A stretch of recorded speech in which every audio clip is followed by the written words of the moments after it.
We're ready for the start. They're off.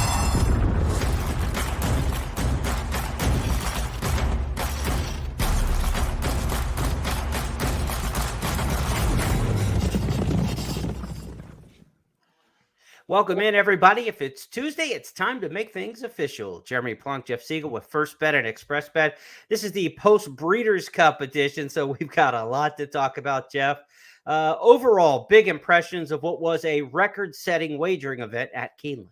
A great day of racing at Keeneland. The stars, for the most part, rose to the occasion. The big horse won as expected, did it in style, did it in a memorable fashion that will have people thinking back to this race and the classic and Flightline himself. And he brought his A game, and that's what we wanted to see. But there were several other horses that were very, very good as well. We'll go through some of the list of horses who unfortunately got kind of forgotten. You know, I mean, there was some great racing, but with Flightline stepping up as he did, that's all anybody wants to talk about. But you look back at this series of races, one of the best in my memory, and it was a good day for gamblers as well. So all in all, a highly successful day.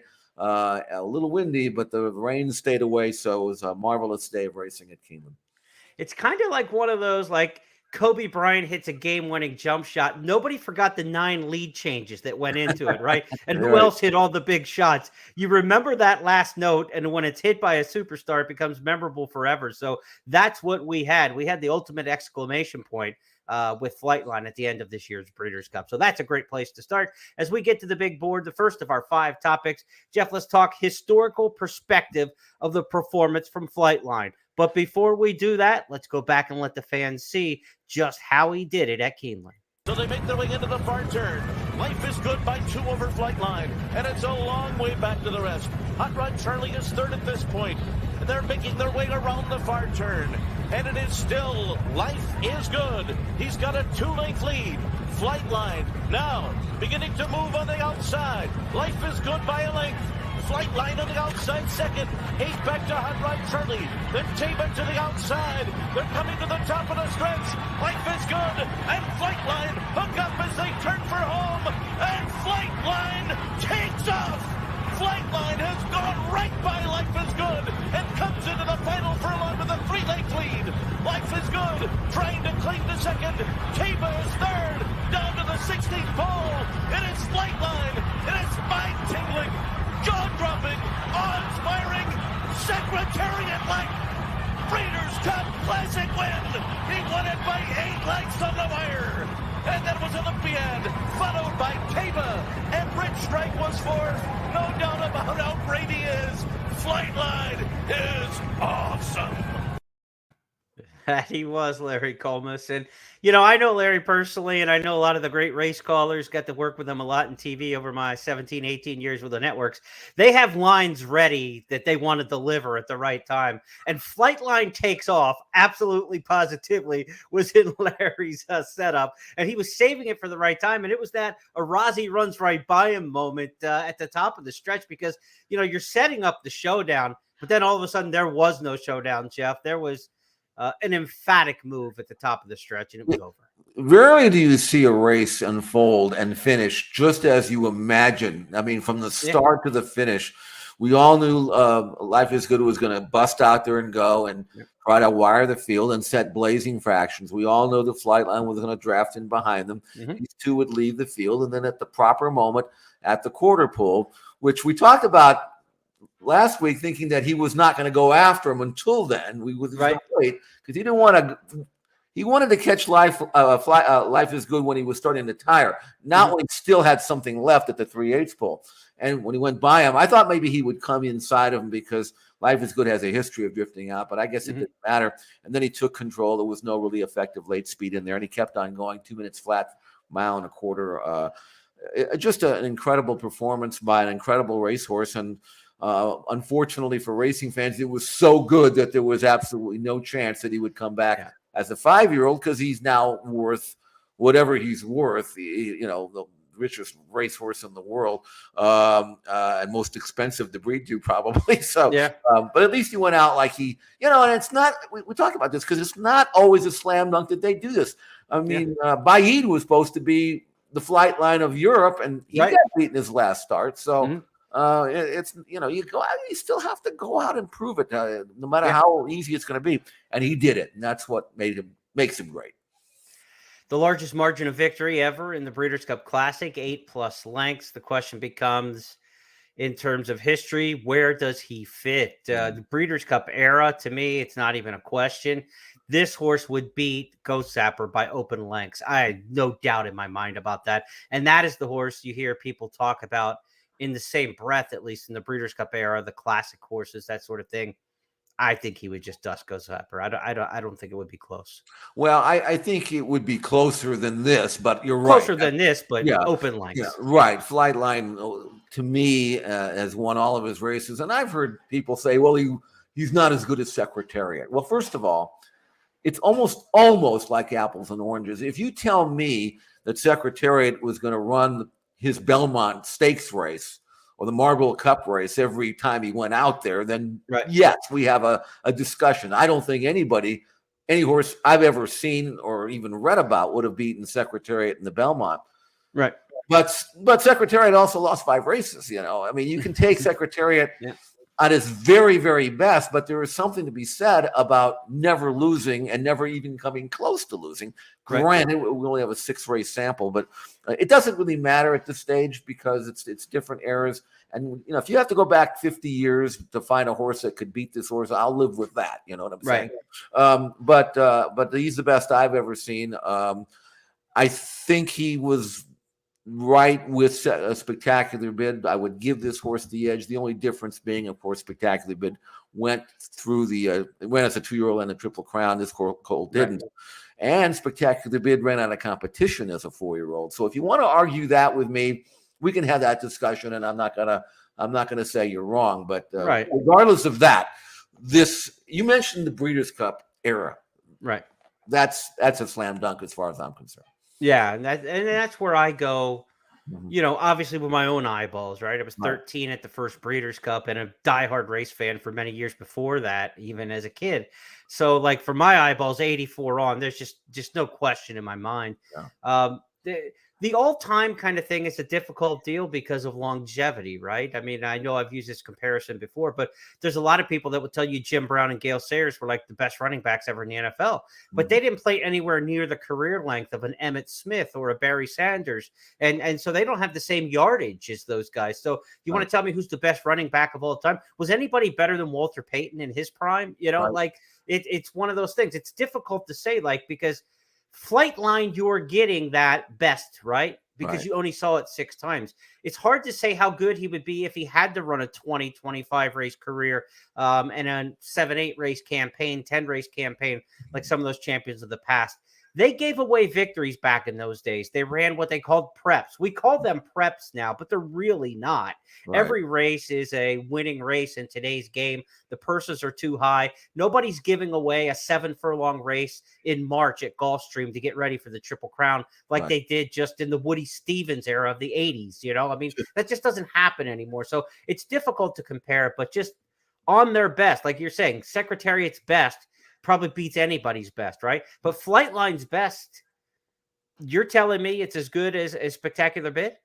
I think so. And I saw them both. I mean, and that's why I'm asking you. Because I think you have a much better perspective of the bid. Yeah. Spectacular Bid maybe had more brilliant acceleration, but I think Flightline could carry his speed, his move a little farther, if you know what I'm trying to say. It would be, it almost doesn't really matter because it's something you can't ever prove. You only have an opinion, which is worth whatever it's worth.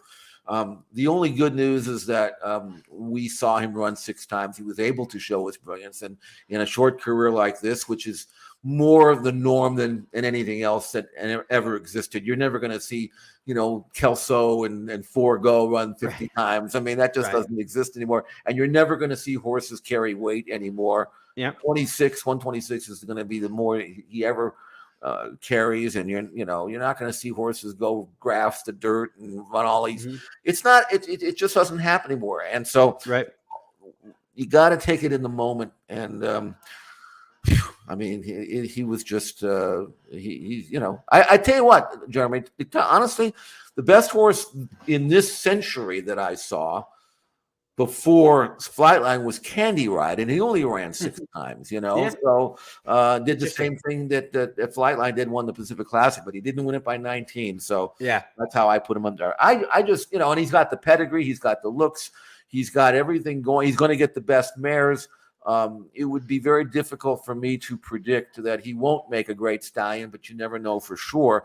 The one thing that I always believe, Jeremy, and we said this before, there was no chance of him running as a 5-year-old. He's just too valuable. And and even the WinStar people said, you don't even know what insurance costs these days to keep a horse in training. So it wasn't practical, but it was nice to dream about it and talk about it. But it was, honestly, it was never, ever going to happen. Kudos to the connections of Life is Good. We had talked about a phantom injury coming to save his stud career at some point, maybe. You know, and they went the opposite. They went for it. And my sarcasm or my cynicism probably shot in the foot a half mile into this race because they went for it. The 3/4 fraction is wrong because when Epicenter pulled up lame, the outrider tripped the timer going after Epicenter. So that 107 and change wasn't the truth 6 furlongs split, but they went fast, and they went fast the first half. They went fast to the mile, and they went for it with Life is Good. It ended up being to his own detriment because he finished, you know, up the track as probably expected, but he took him a long way. He did the best that he could, and that performance from Life is Good would have crushed the dirt mile and would have crushed the sprint, neither one of which I think were particularly superstars that won those races this year. So Life is Good bypassed 2 potential Breeders' Cup titles to take that shot, and he took his swing. I admire that. Yeah, and you know, we talked about we didn't want to see him go out getting crushed by a Flightline, which he did. But I actually don't think he lost anything. You know, in even in trying and losing, nobody ever thought he was best at 1.25 miles anyway. He's a prototype middle distance horse.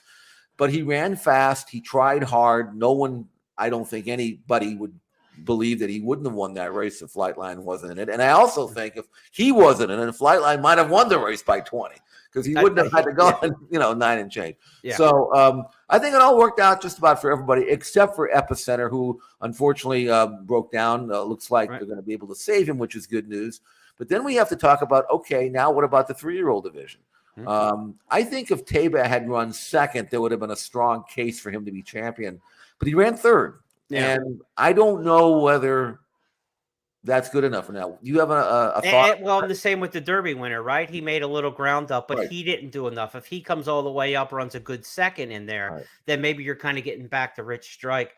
I actually think in this case, the empathy for Epicenter and the way that it ended will probably even help a little bit his case because people are going to say, you know, his Breeders' Cup performance obviously was, you know, saddened and not him, obviously. So he gets a non-start in this race, and he'll get an emotional boost for people who want to remember the best races that he had out there. I think in a quirky way, a weird way, he probably cinched the 3-year-old title in the Breeders' Cup with the way everything transpired. Like you mentioned, Taba didn't fire, and like I said, with the Derby winner Rich Strike, he really didn't fire anything huge. Cyberknife didn't win the dirt mile to get a 3rd grade 1 for the year. So I think it's back to Epicenter, and he had such a good year, and you know he fought every race he was in, going all the way back to Fairgrounds last December in the Gun Runner. I mean, he ran 11 months straight through pretty much without a break and was really, really good. Let's move from the Classic to our next topic here on the big board this week. And Jeff, second up, Charlie Appleby didn't show him any mercy at the Breeders' Cup. Not 1, not 2, but I believe a 3rd Breeders' Cup victory for Charlie Appleby. Let's get his last victory in the turf. Misriff on the far outside, trying to put it in a run. Rebels Romance is coming too. Nation's Pride's got to do better. Here comes Rebels Romance. Rolling on the outside. Warlike Goddess makes her bid down toward the inside. Rebels Romance down the center of the course. Has it close to home. Rebels Romance wins the turf over Stone Age. Warlike Goddess was 3rd. Misriff finished 4th. Charlie Appleby hasn't been around that long, right? I mean, Not that long ago, Saeed bin Saror would have been training all of these Godolphin horses. They made a stable change 4 or 5 years ago. Now Appleby with 9 victories in the Breeders' Cup. He came in 6 for 11 lifetime into the Breeders' Cup this year. He added 3 more. I mean, what a fantastic weekend for a horseman and for the Godolphin operation, who not only won with all the Applebys, they also won with another 1 or 2 of their U.S.-based runners. So just a fabulous show by Charlie Appleby. I never heard of the guy 5 years ago. I'm sorry, but I heard of him now, and now it's to a point where we just thought he was like hot. When he last few years he'd bring, oh, he's a hot trainer. He's not hot. He's a fantastic trainer, and he's smart enough to know which horses to bring over. It's not just training them. You have to know which horses are going to act on our ground on the tight courses, and then bring them over and have them in peak form. We had talked about this winter for months, it seems like. Not quite months, but we always thought that Rebels Romance was going to be at least, maybe not the best Euro, but the best Euro to be brought over. And given the confidence that we've had with Applebee's shippers now, it was not surprising. I think I actually like Rebels Romance better than the trainer did. He liked the other one, Nation's Pride, but from what we'd highlight him in all of his German races. We know German racing. You don't put one over in Germany over us. We know that, And, he took me to Cologne and Baden-Baden and places I'd never been before on replay. So it's been a long run. But about that campaign, right? I mean, it was always about the Breeders' Cup Classic or Breeders' Cup Turf for this horse, and they go a very curious route through Germany. I mean, it's not like Godolphin is loading up the German races. You think they would be in the champions races, the British Champions Series and the big races at Ascot and things like that. They took this horse the roundabout route to get to the Breeders' Cup with that in mind, and boy, did they hit the note. He will be back next year, assuming he's sound at Santa Anita. And Appleby said something about Modern Games, who has now won 2 Breeders' Cup. He said, everything we do with Modern Games next year, and he will run next year, everything we do will have one thing in mind, and that's the Breeders' Cup at Santa Anita. So he's already mapping out a plan, and that's why he's so successful. He thinks ahead. He's not thinking, maybe I'll go, let's go there. It's like a week, let's go. Yeah. No. Everything is prepared. It's no fluke that these horses are peaking here, because that's the game plan that he has set in motion several months ago. And, we're going to see that from here on in. I mean, he just does it better than anybody. And so congrats to him and Aidan O'Brien, who's never had a lot of success, but I guess he's figured out the Breeders' Cup now, hasn't he, Jeremy? The funny thing is Aiden wins 3 races here too, and you expect some of the ones that he did, but then he wins the Juvenile Fillies Turf that he had an awful 0 record in, and in the Filly and Mare Turf, that was the one place in the Breeders' Cup where you could say Aiden O'Brien won't win that. Right. But he did. Here comes Tuesday. She's closing the gap, trying to come and get an Italian in the final furlong. An Italian in front. Tuesday on the outside. Cuts at her. An Italian. Tuesday. It's Tuesday on Breeders' Cup Saturday. She won the Filly and Mare Turf over an Italian. Lady Spice Beer was third. Then Nashua. The final time is a new record for the Breeders' Cup at Cleveland. 151.88.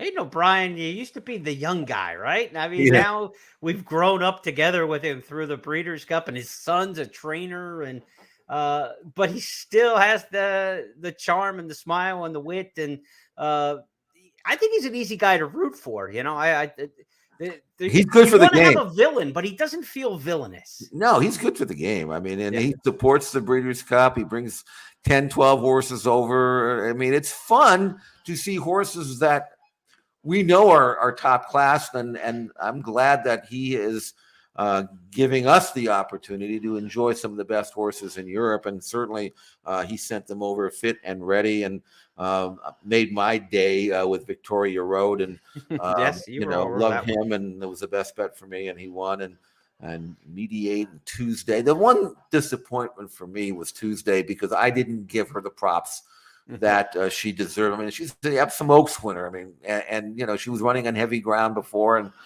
I missed that, and when you're kind of handicap 150 horses in 14 races, something falls through the crack. I wish someone had spoken up on all the analysis that I'd heard. Yeah. Someone could have pushed me over the edge on that one. I didn't hear it, so it didn't penetrate. So the only thing I told you was the favorite has lost the Filly and Mare Turf 8 years in a row. We could have got rid of the favorite Nashville. That's the only thing. I got one. Yeah. How's that? That's true. When Nashville had just beaten or finished ahead of Tuesday, so that's where I kind of like lost it. But anyway, but she was good and she ran on firm ground, and I would suspect that hopefully there's a 2-year-old in Victoria Road and a couple of 3-year-olds. I mean, with Mediate's a 2-year-old. We're going to see these again hopefully next year, and that's fun. So. Two best trainers in the world of turf horses right now, Aidan O'Brien, Charlie Appleby. They represented at the Breeders' Cup and they showed up. You made the statement, and I was thinking, boy, you cynical American. The Europeans might sweep all 6 Breeders' Cup races this year. And I thought, come on, Siegel, they're not going to win all 6. Okay, we got one of them. Caravel pulled it out. And it drove a stake in my heart, beating Emirati Right, you had the runner-up. Who was in Europe? Price. The one American I wanted to lose was the one who beat me by a neck or whatever. In a grueling turf sprint. Let's go back to the big board and reminisce about this past Breeders' Cup. The Distaff, what a show we had on Saturday in the Distaff with 3 fillies on the wire. Reminded you a little bit of 1988. So, Jeff, we are going to play these 2 races back to back. Let's do it this way, huh? Let's go with, first off, the Breeders' Cup from 1988. Now, this is Personal Ensign, Winning Colors, and Goodbye Halo, a Derby winner, an Oaks winner, and a legend for the ages. Let's see how it turned out in 1988, and then we're going to watch 2022 and get some comparable vibes. Off the lead of Winning Colors, who turns for home here at Churchill Downs. Stevens going to a vigorous left-handed whip, holding on by 2. Goodbye Halo is charging hard. Here comes Personal Ensign, unleashing a furious one on the outside, but it is still Winning Colors. Goodbye Halo. Personal Ensign, a 16th of a mile from the wire. Winning Colors is there. Personal Ensign, a dramatic finish, and here is the wire, and it is Personal Ensign there with Winning Colors in a photo. Very close at the 16th pole. It looked like Personal Ensign was facing her first defeat, but in those final 110 courageous yards, she certainly proved herself a champion this afternoon. Malathat has been swung to the outside, and Blue Stripe saves ground, then Clariere. Around the far turn they go. Secret Oath has taken over the lead here. Nest comes on the attack. She's now second on the outside. Society has given way. Malathat is making her move, and it's a 3-wide bid as they come to the top of the stretch. And they're into the stretch, and it is Secret Oath who comes into the final 3/16 in front. Blue Stripe trying to pull off an upset. Ness has to do more. Malathat is there on the outside. Clariere is coming up the fence. Oh, there's drama in the Distaff. Here comes Clariere. Blue Stripe on the outside. It's Malathat coming to the wire. Who's it going to be? It is very close. Did Malathat get up in the last stride? Blue Stripe ran the race of her life. Clariere was third, and Ness finished 4th. I don't know if you can have 5 horses run their race all at the same time, but that's what we had here in 2022. 3 horses on the wire at the end, similar to what we had back in 1988. Of course, the context with Personal Ensign being undefeated and coming back from injury and all that went with that, a little more drama with a Derby winner in there versus just an Oaks winner.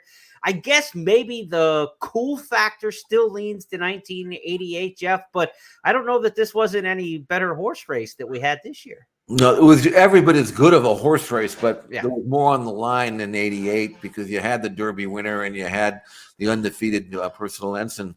But what a way for Malathat to go out. The win by a nose, desperate nose, looked like she was, she doesn't have a great blast, but she's relentless. No. She was up to beat.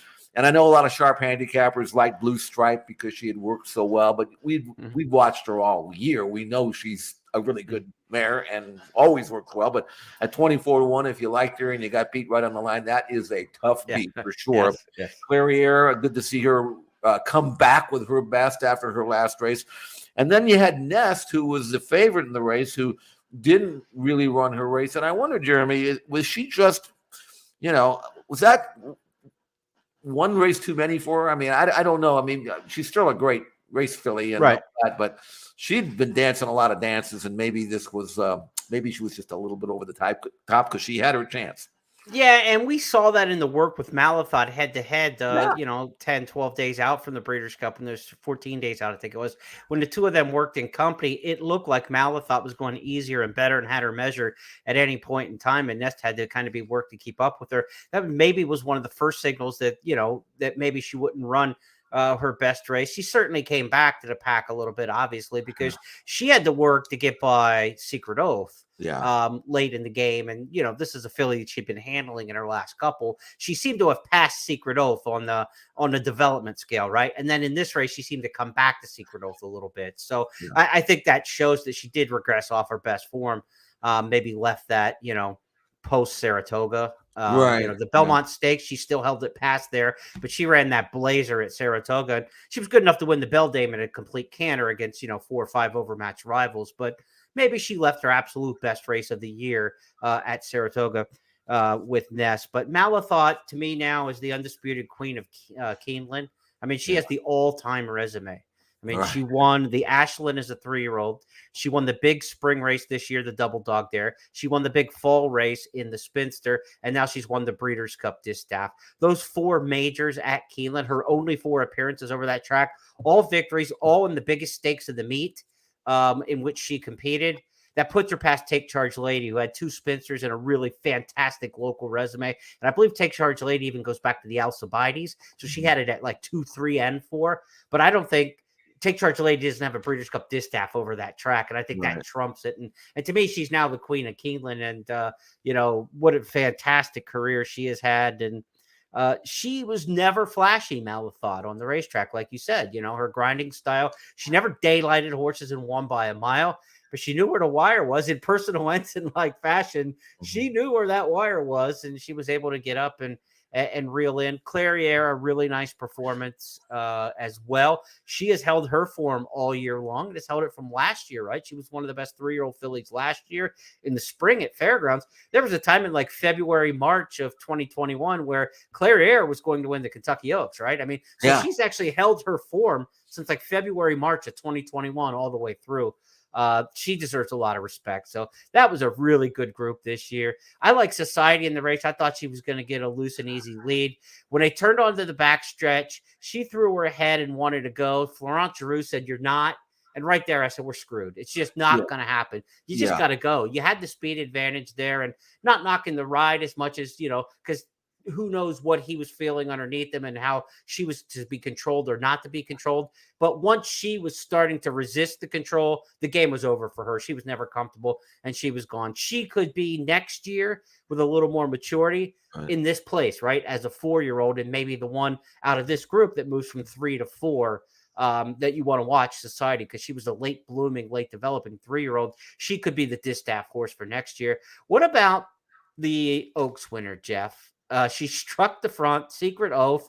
She was closer to the pace than expected. She made that early move. She keeps making that damn early move on the turn. She looked like she was kind of blowing the race open a little bit at the head of the stretch. And then she's just not quite a 1.125 type horse. I know she won the Kentucky Oaks, but we both feel she's better shorter, don't we? I'd love to see her like become a 7/8 specialist where she can sit back and then blast home. And I think she would run at 7/8 really, really well. Maybe something to the something like maybe Cody's Wish would run it. Right. Whereas you can get 2 turns because you're a good horse. Okay, but ideally you sit back and you make one big blast because she does have a move.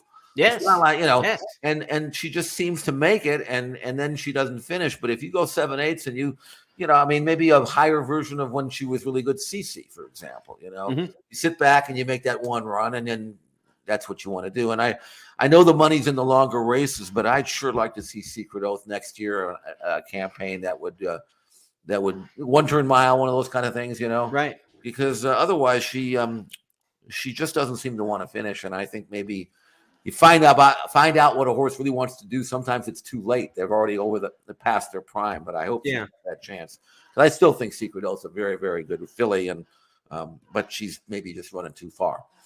To go at 4, she'll probably be at Oaklawn in the spring with Lucas's horses. So you're not going to get a 7/8 or a mile kind of thing. You get a 2-turn race leading up to the Apple Blossom, and the Apple Blossom I think is a mile and a 16. So there's a short race among the grade 1s. Yeah. So that's probably her spring goal. But after that, like you're talking about, when you get to New York and where you can get some 1-turn miles or 7/8 races, Churchill, New York. Right. Something like that might fit her pretty well, but would be interesting to see. And then, like you said, 7/8 at Santa Anita by the end of the year for a Filly Mare Sprint could be something to look forward to there with Secret Oath. What a campaign she has had throughout, and she put a thrill in them. If you were back in Secret Oath, you felt pretty good with about 3/16 of a mile to go. Right. When they straightened out, she looked like she might have had that race. Okay. Really nice performance. Let's talk about some of the horses at the Breeders' Cup who kind of got lost in the shuffle, because with 14 champions and just, that exemplary distaff at the end of the day and the all-time classic that we saw with Flightline, Jeff, tell us a couple of the horses you thought might have got lost in the shuffle a bit in victory. Do you realize that Cody's Wish has won 7 out of his last 8 races? Now, he did win the Breeders' Cup Mile. He made hard work of it. I do think the evidence is mounting that, as good as he is, he's probably better around 1 turn, even though he won this race. He would be an ideal horse for Mott to take to Dubai next year and run in those 1-turn races. I mean, there's some very valuable races there. I would think that would be something that he could do, and then maybe point for the Met Mile and things like that. Right. But, I mean, his resume is fantastic, 7 out of 8. How about Goodnight Olive? She got beat somehow on her debut. She won 6. She's won 6 in a row since then. And Goodnight Olive, being by Go Sapper. And I mean, I'm glad that that Chad, kept her doing what he knew she could do. Right. But maybe she will route, and maybe it's time to give her a chance next year at age 5. She's never been farther than 7 furlongs. Go Sapper can get you a middle distance horse, and that of everybody's Smart Strike. So, I mean, you look at her and you say, and she never looked like losing in a race either, right? She broke first. She sat just where we thought she'd sat. She'd go on, and she won it. I think she deserves it. And I was glad to see Echo Zulu bounce back and run very well as well. Rebels Romance, we mentioned him. He's going to stay in training because he's a gelding. 5 consecutive graded stakes wins for him. I mean, that's a pretty impressive resume for that. Do you think it's good enough for him to be champion older turf horse in North America, even with just that 1 start? I don't know who else you'd give it to. So, yeah. I mean, we've had a lot of training hands, among those horses in the U.S. and the mare Warlike Goddess won the Joe Hurst Turf Classic, which can be that kind of get the Philly race, tilting. Yeah, right. She'll get the Philly one, right? Yeah. So that can be the tilting factor. So I think probably Rebels Romance off the 1 race gets the Eclipse. What about Elite Power? I mean, he's kind of come out of nowhere, hasn't he? Yeah. He couldn't get close to our friend Strobe when they met at Churchill Downs, but since then he's kind of franked that maiden race. He's never lost since. He himself has won his last 5 in a row now, but is it good enough to be champion sprinter? Theoretically, yes, but you could also make a strong case for Cody's Wish. So that'll be kind of an interesting thing. But I was glad to see Elite Power win. I don't know how you evaluate Jackie's Warrior. I mean, Coach John Wooden had a saying that be your best when your best is needed. Mm-hmm. That's not Jackie's Warrior, unfortunately. He doesn't seem when he needed to win, he just didn't, And I thought he had a perfect trip. He did, even though he was not in front, but he stalked the pace. He's supposed to go by Obesos. He never really looked like he had much left and got run down by Elite Power and Sea Rocket. So Elite Power is a horse now that he himself has never been around 2 turns. Mm-hmm. He's a turning 5, and he's by Curlin. That's something that maybe Bill Mott want to give him a chance just to see. I don't know, but I mean, very, very good horse. I mean, after breaking his maiden, he ended up winning 5 in a row. Maybe he doesn't get the credit he deserves either. There's still the Cigar Mile, and for a lightly raced horse, he's not overrun this campaign. He could come back Elite Power and be 2 to 5 in the Cigar Mile. that race coming up, they moved it. It's not the Thanksgiving weekend now. It's like in early December even to give it more time after the Breeders' Cup. Right. So I think that could definitely be a spot there. Cody's Wish could come back in the Cigar Mile. Sure. So it could be a very interesting race with some title implications left to it. Yep. Regarding Jackie's Warrior, maybe when it's all said and done, Jackie's Warrior is really good at Saratoga. Mm-hmm. There's a horse for courses, and he's won other places, but he might be really good at Saratoga, and that's what brings out the best in him. We've seen a lot of horse for courses. A lot of the horses who run well at Keeneland came back and won at Keeneland here over this Breeders' Cup, which is a very horse for course. Boutique meets tend to be horse for course tracks because you don't get a whole career to work and train and live there and run there a lot. You only get a couple shots. So those who like it love it. Those who don't.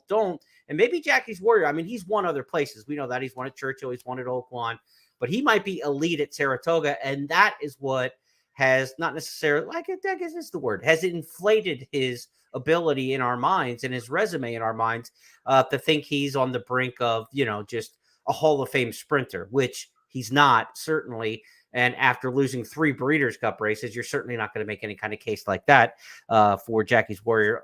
Grandiose beyond, he's a very good grade 1 sprinter, but he's not going to the Hall of Fame. And, and he would not have been had he even won this race. But still, he is thought of in a lesser light after what we saw this weekend, and a rough week, quite honestly, for Steve Asmussen. His horses did not have a good week at all. Clairiere ran the best of which, of course, the tragedy with the tragedy of the injury to Epicenter, but luckily, he'll survive this the way it looks, and knock on wood that all things go well with him. But it was not a good weekend for Steve Asmussen trainees, and you kind of thought it would be coming in, at Keeneland, the way his horses have been running.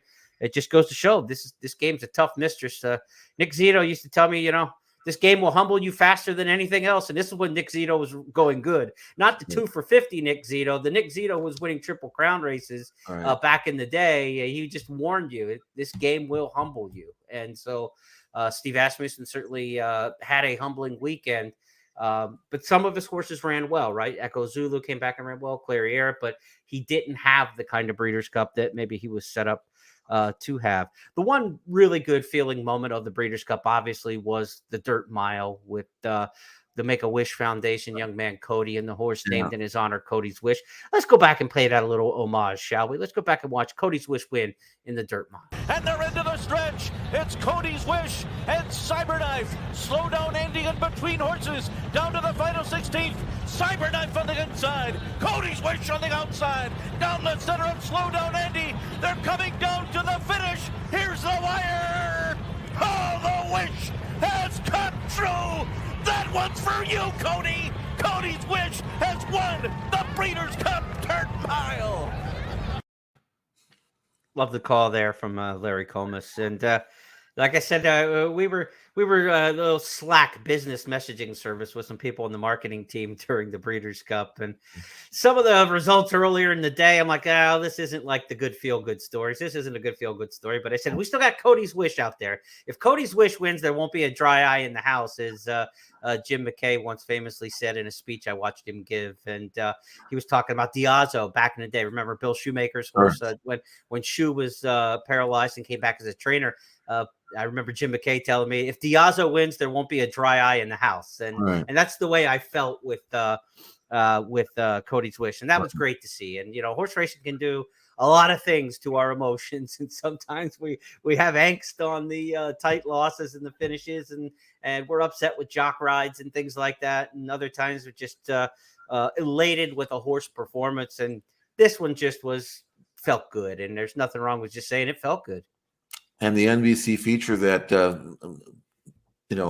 brought us the story, thought it was great that they had film of Cody's Wish when he was a baby, and meeting the young man, Cody. And it really was an incredible story. And to win the race and win it by a nose in the last jump, I mean, you can't get any better drama than that.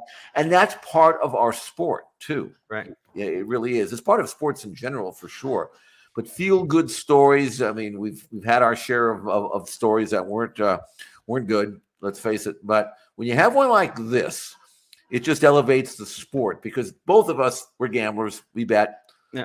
But we're also the fans of the sport. And even if I like Cody's Wish in the race, I actually like Laurel River, and he was scratched. So I always believed that Laurel River would have won this race if he had run. But, something that works out better this way. So sometimes fate intervenes, and Exactly. just our inner good human, our parenting or whatever, you feel those emotions and you see that, and you can't help but feel good about it. There will be a movie, I'm sure, about Cody's Wish in this. And if they need any like extras who want to be the cynical handicappers who weren't picking Cody's Wish in the race or whatever like that, you can cast me in that role. I didn't pick him, unfortunately. So we'll see. I'm not made for Disney, though. That's probably not the case. Let's go to our fifth and final topic. And as it has been since early summer, the stars of tomorrow. We look ahead to horses who impressed in the 2-year-old and 3-year-old ranks in the undercard. But on Breeders' Cup weekend, we've got to go to the main event as well. Breeders' Cup Juvenile. Let's start with that. Our first of 3 reviews of Stars of Tomorrow. It was Forte on Saturday, who was a star. As they turn for home, Cave Rock cuts the corner. Forte on the outside. National Treasure between them. Verifying is next. Cave Rock is taken on here by Forte. The two of them coming down to the wire. Forte on the outside. Cave Rock along the rail. And Forte has upset Cave Rock to win the Breeders' Cup Juvenile. Then it was National Treasure and Verifying. Forte and Arad Ortiz have done it in the Juvenile. Jeff Forte, I will give him credit. He is a tough hombre because that was a bruising prep leading into the Breeders' Cup. The Breeders' Futurity at Keeneland, he worked hard. He was down on his belly for 3 furlongs to beat Loggins that day. And I thought, this horse is going to be knocked out. This is too much on the comeback. He got better. And that is impressive to see for a 2-year-old. He's fun to think about as he heads probably to Gulfstream Park this winter and gets set for the Florida Derby Series. He went off at 5-1, which was a good price if you believed in him. And he had that win over at Keeneland in the Breeders' Futurity, which was a legitimate race. Right. We weren't all that impressed with his works in the interim. Although I will say this, that maybe we knocked Forte. We did. But the workouts, the horses that worked well on Breeders' Cup ran well. There was a consistent theme there. And the ones that maybe didn't work quite as well, or we thought were vulnerable, that was borne out as well. Yeah. But with Forte to win this race, and now you have to ask yourself, did he really win, or did Cave Rock come back to him? And Bob Baffert after the race said that Cave Rock ran well below his best, which maybe he did, but Cave Rock did not switch leads until very deep stretch. I don't think we saw the best of Cave Rock. Having said that, I'm not sure that mentally he's going to be the kind of horse that wants to go 1.25 miles, because even though he was not in front, he was sitting on the outside. I mean, he was in front, but he was head and head, but he was too keen, and he really shouldn't have been that keen. If he just switched off just a little bit, he probably would have finished better. I don't know, Jeremy. I'm not sure we saw the Kentucky Derby winner in this race. Forte's a good colt. Right. You have to wonder about these bi-violence. How far does he want to run? Is he a 1.25 mile horse? I don't think Cave Rock's a 1.25 mile horse. The others are not that exciting. So maybe we look elsewhere to find the winner book favorite for the Kentucky Derby. Yeah, I mean, he's got the resume and he's ready-made, right? And Todd hasn't been pushing his horses later into the fall like this. He's been a little bit lighter with his 2-year-olds and getting out at 3 a little bit later with his Derby-type horses. So this is kind of a old school Pletcher situation where he's got a horse who's already got the resume. There aren't going to be any 1-turn mile allowance races at Gulfstream for him. He's already beyond all the conditions. He's probably on the shelf until the Fountain of Youth. He probably runs Fountain of Youth, Florida Derby. So we won't see Forte between now and the end. Fountain of Youth will be March, end of February, first week of March. So I think it's the first Saturday in March. So a lot can happen between now and then. The 5'2" kid in 8th grade comes back in 9th grade at 6 foot, right? I mean, it's time for some horses to really make big moves between now and March. So right now, though, Forte, undisputed 3-year-old champion. It's not even, any kind of doubt about that with the 3 grade 1 wins, winning at Saratoga, at Keeneland, and here in the Breeders' Cup. But could you be looking for another horse for next year's Triple Crown? Sure. And because these type don't usually go on to have a lot of success in the Triple Crown, right?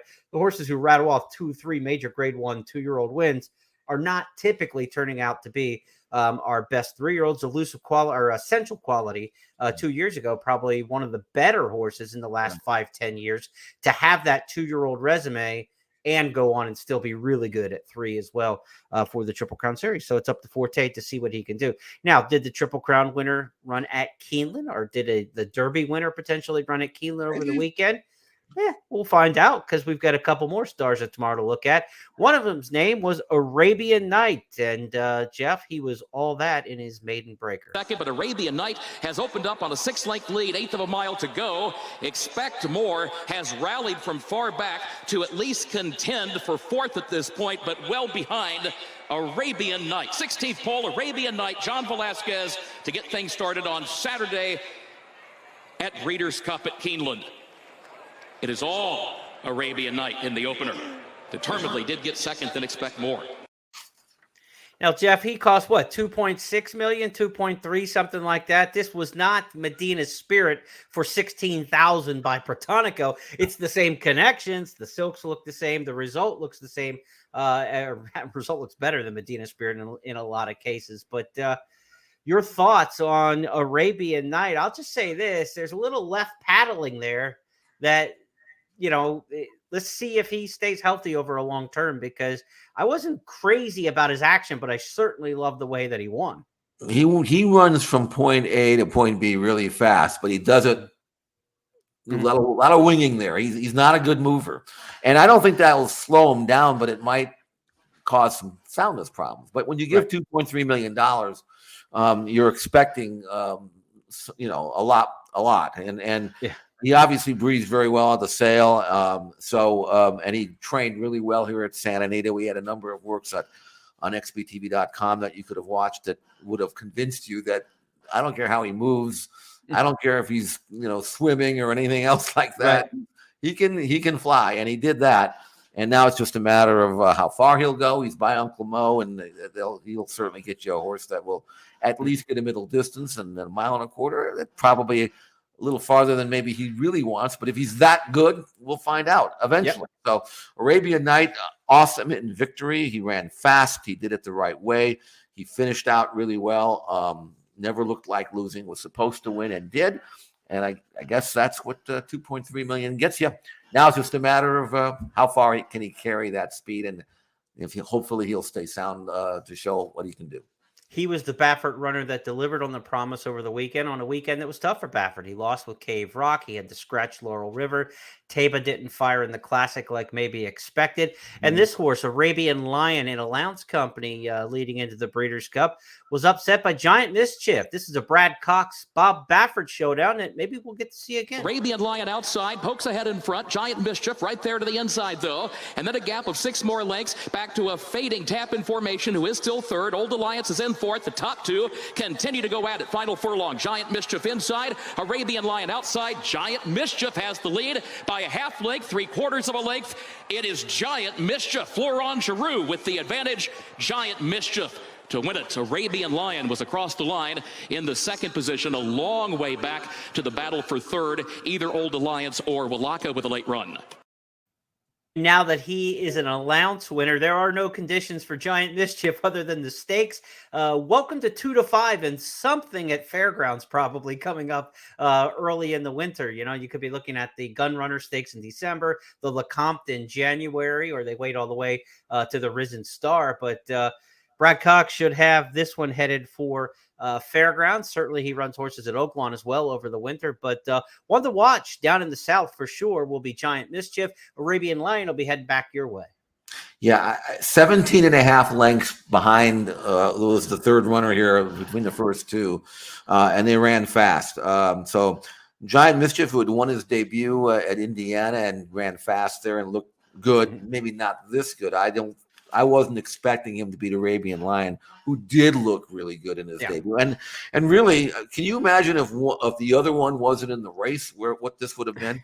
Yeah, that would have been 15 would have won by 20, or Arabian Lion would have won by 20. So these are two colts that are absolutely going to be running in all the important prep races next winter and spring. And there's some really, really good colts out there. Obviously, we saw a legitimate renewal of the Breeders' Cup Juvenile, and we've got some undercard horses to follow. There's some horses out here in California and around the country for sure.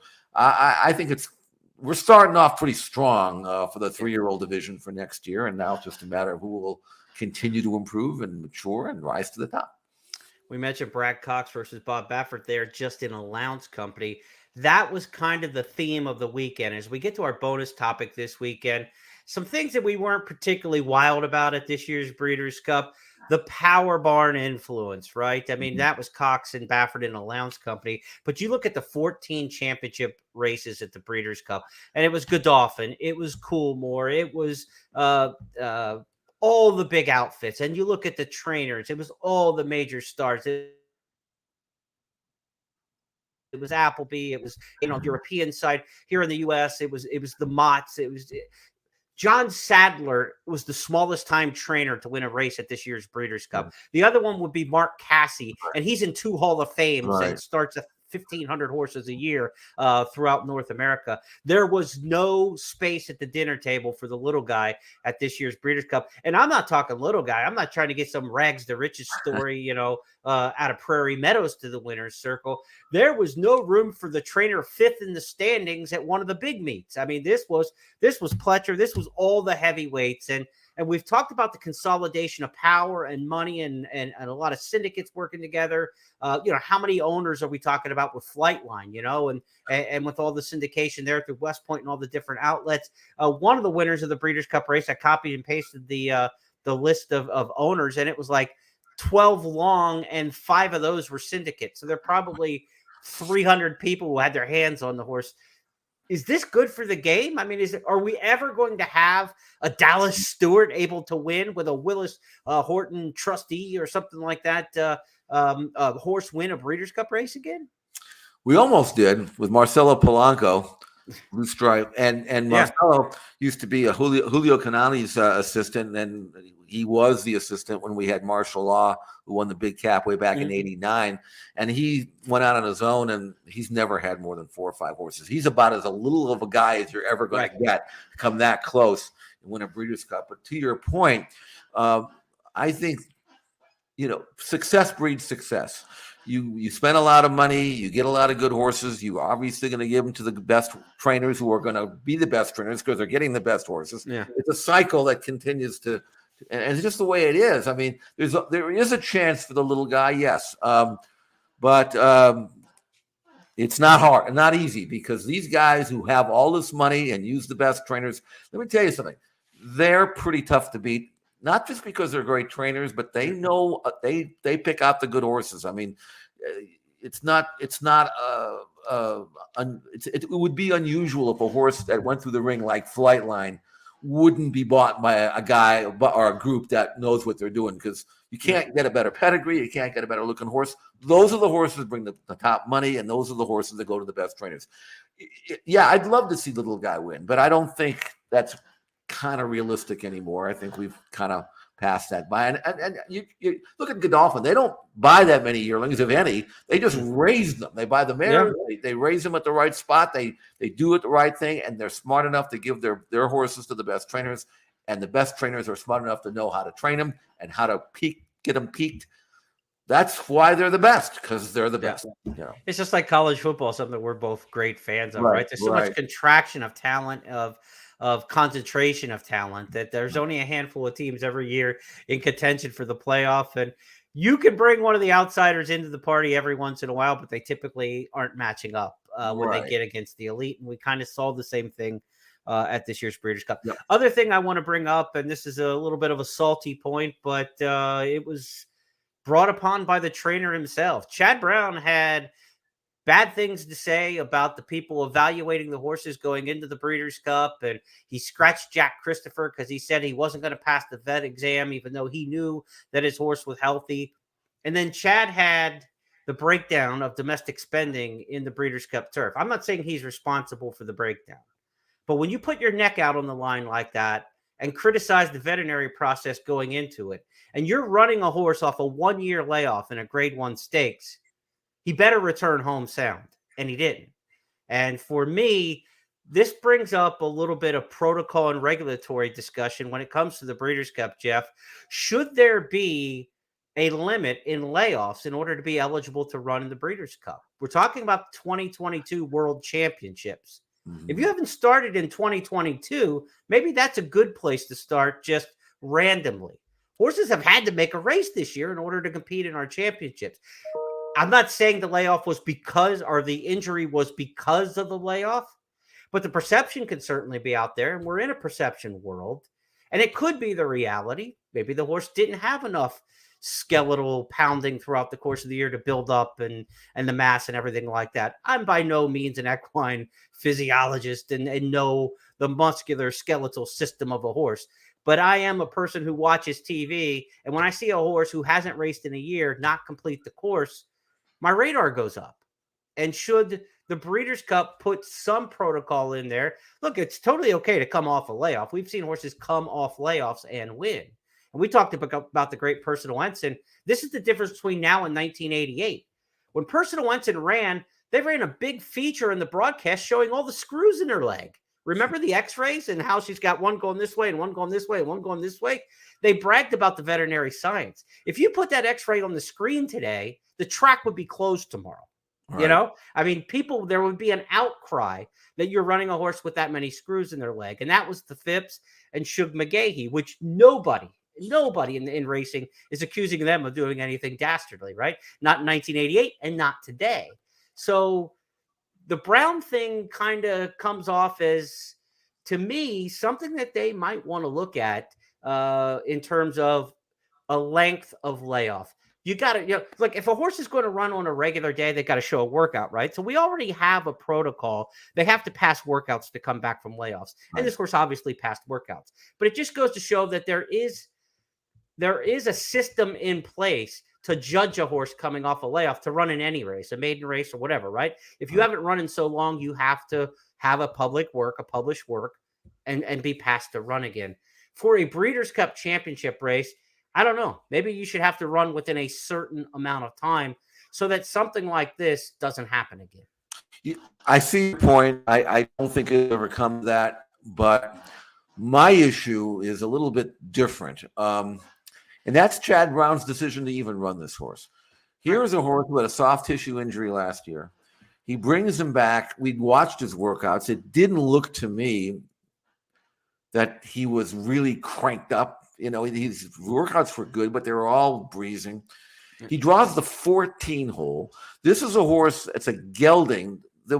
I've always said this, and I'll say it again. When you have a gelding that was a good top-class gelding, you've got one job to do, and that's make sure that he can run till he's 9, you know. Mm-hmm. He didn't have to run in this race. Yeah. You know, he's been away to run in this race from a bad post against many of the best milers in the world, on a horse that hadn't really been trained that hard and hadn't been out in a year and coming off an injury. I didn't understand what the point was to begin with.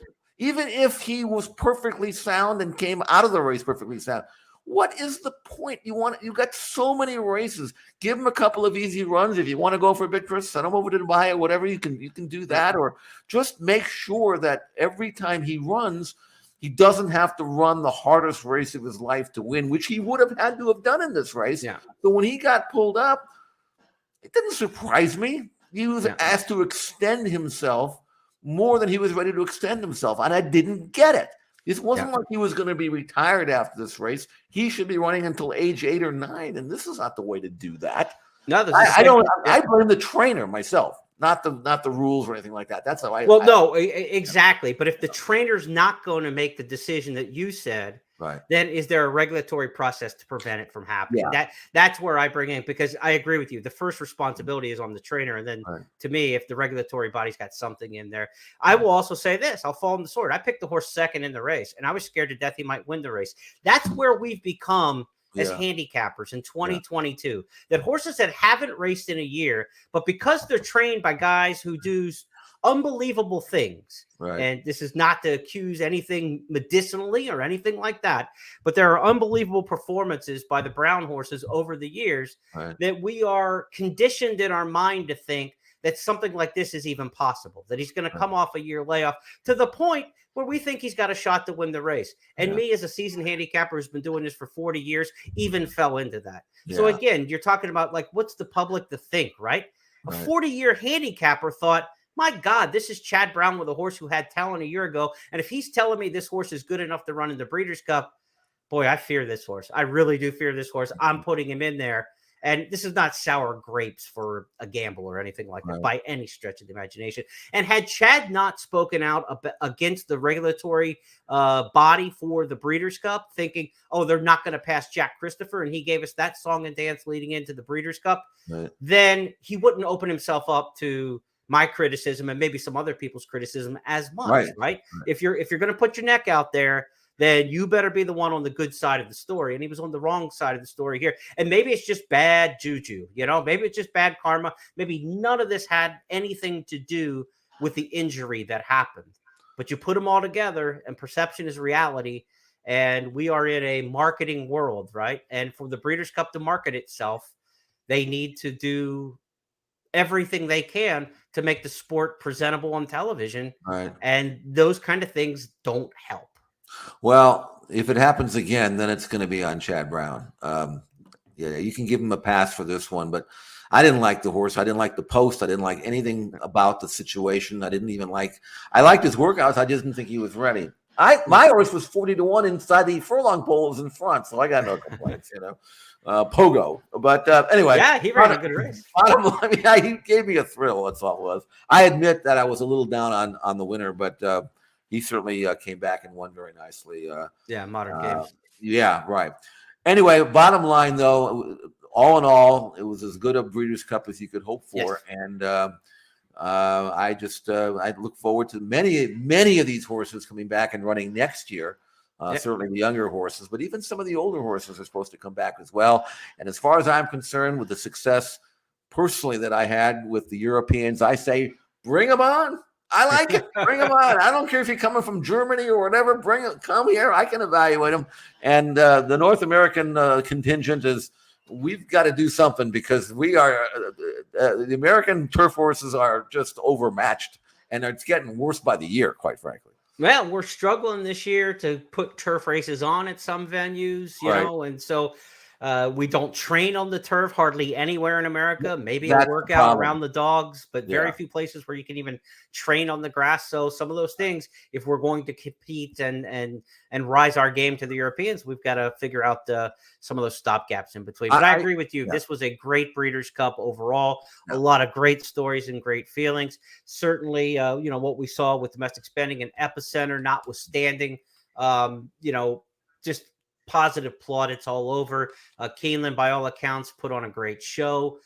Numbers are up business-wise. That's great. And, this was, from a story, Breeders' Cup, as good as any we've had. The right horse was in the Classic and ran an all-time race. The Distaff was as good as advertised as we could expect. The Cody's Wish story. I mean, from a storyline, this was a Breeders' Cup people are going to remember for a long time. And to me, that's mostly what it's all about.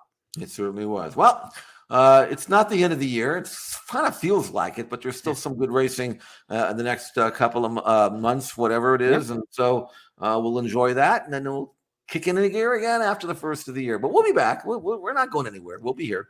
No, it's official. Runs every Tuesday, so we'll have next week's edition for you a week from today. And, of course, between now and then, Jeff will join us on Friday for our Look Ahead podcast each weekend, handicapping the weekend stakes races on the First Call podcast for First Bet and Express Bet. So we look forward to that. This week, I think we got Claiming Crown, so we're going from blue bloods to blue collar this week. Mr. That's Siegel. right. Exactly. On behalf of everybody with First Technologies, Express Bet, and First Bet, my partner Jeff Siegel, I'm Jeremy Plonk. Hope you enjoyed the Breeders' Cup and this week's edition of It's Official. We'll put 5 more topics to bed next week. Talk to you then.